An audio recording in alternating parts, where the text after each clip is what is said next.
Dans cette vidéo, je vous présente les filtres ND variables de chez Freewell. Je vais commencer cette vidéo par repréciser à quoi sert un filtre ND. Voici comment ça se passe quand on règle notre triangle d'exposition en vidéo, par exemple pour un tournage en extérieur comme ici dans un parc. Je commence par mettre mon shutter à 1/50e pour avoir un flou de mouvement qui est naturel et fidèle à ce qu'on voit à l'œil nu. Si je me mets à 1/500e par exemple, ma main est tout le temps nette, on n'a pas de flou de mouvement et c'est vrai que c'est moins joli. Pareil pour ce qui est de l'ouverture, vu que je suis dans un parc, j'aime bien me détacher du fond avec un beau flou d'arrière-plan. Et le fait d'avoir une grande ouverture, ça permet ça. Là, je suis à f1.7 ouvert au maximum, j'ai beaucoup de flou. Par contre, si je me mets à f11 comme ici, l'arrière-plan est beaucoup moins flou et on a moins ce rendu esthétique qui est quand même très sympa. Me revoilà à f1.7 et les ISO quant à eux ils sont au minimum, je les ai mis à 100 sur mon GH5. De toute façon vu qu'on est en condition de haute lumière, on n'a aucun intérêt d'augmenter les ISO. Le problème c'est que là au moment où je vous parle, mon shutter est à 1/50e, l'ouverture est à f1.7, les ISO sont à 100 mais il y a déjà le filtre sur l'objectif. Vous allez voir comment ça rend sans le filtre. Justement c'est ça le problème. C'est que voilà, on a une image qui est complètement cramée, inexploitable. Un filtre ND va donc permettre de baisser l'exposition sans changer les autres paramètres esthétiques. Et donc là, celui-ci par exemple, je vais pouvoir venir le visser directement sur mon GH5. Et ce qui est bien avec ce filtre, c'est qu'il est variable, c'est-à-dire que je vais pouvoir soit tourner dans un sens pour baisser mon exposition, soit tourner dans l'autre sens pour augmenter l'exposition.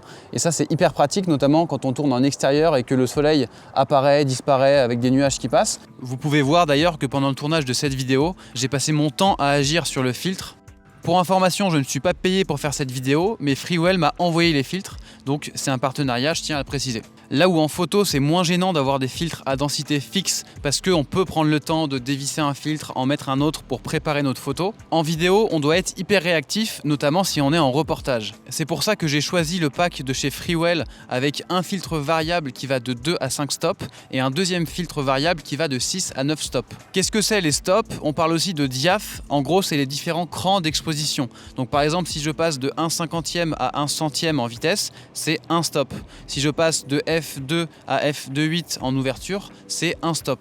Ou alors si je passe de ISO 200 à ISO 400, c'est un stop. Ça veut dire que par exemple, avec un filtre ND 5 stops, j'aurai une réduction de la lumière qui équivaut à si je passais de mon shutter 1/50e à mon shutter 1/1600e, ce qui est quand même assez conséquent. Si vous voulez savoir lequel vous convient le mieux entre 2-5 stops et 6-9 stops, sachez que pour ce tournage ici en extérieur, j'ai utilisé le filtre 2-5 stops. Donc si je devais en choisir qu'un seul, je prendrais celui-là parce que je suis quand même ouvert à f1.7. Au niveau du tarif, les deux filtres sont chacun aux alentours de 90 €. Et si vous prenez les deux, je crois que le pack coûte à peu près 190 €. Il faut savoir que moi, avant, j'avais un filtre variable Oya dont j'étais satisfait, mais il y avait quand même deux principaux défauts. Le premier, c'est qu'il donnait une légère teinte verte à l'image, ce qui était largement rattrapable en post-production, mais c'est un petit peu dommage. Alors que j'ai l'impression que sur ces deux filtres Freewell, ça n'impacte pas trop la colorimétrie de l'image. Autre défaut du filtre Oya, c'est que en fait, il tournait à l'infini, c'est-à-dire qu'il n'y avait pas de butée pour le début de la variation et la fin de la variation, et on arrivait à un moment en fait à une espèce de croix, une espèce de X, ce qui était la zone à éviter à tout prix bien sûr. Et là ce que j'apprécie sur les filtres Freewell, c'est qu'il y a une butée au début et à la fin, donc on est sûr en fait qu'on peut aller à fond d'un côté et à fond de l'autre sans avoir d'aberration qui apparaît au niveau de l'image. Enfin, autre qualité qui est très appréciable avec ces filtres, c'est qu'il y a un capuchon qui est fourni avec et qu'on peut venir en fait aimanter devant le filtre. C'est-à-dire que le capuchon de notre objectif, en général quand on vient fixer un filtre, il n'est pas toujours compatible pour venir se fixer sur le filtre, et c'est vrai que c'est un petit peu stressant de se balader avec notre appareil qui n'a pas de filtre entre les prises. Donc là au moins le problème est réglé, on vient aimanter le capuchon directement sur le filtre et on est rassuré. Pour conclure, je vous conseille vraiment ce filtre variable, c'est un très bon rapport qualité-prix. Sachant que le prix et la disponibilité peut aussi varier en fonction du diamètre de votre objectif, pensez à bien prendre le bon diamètre qui est écrit en fait à l'avant de votre objectif.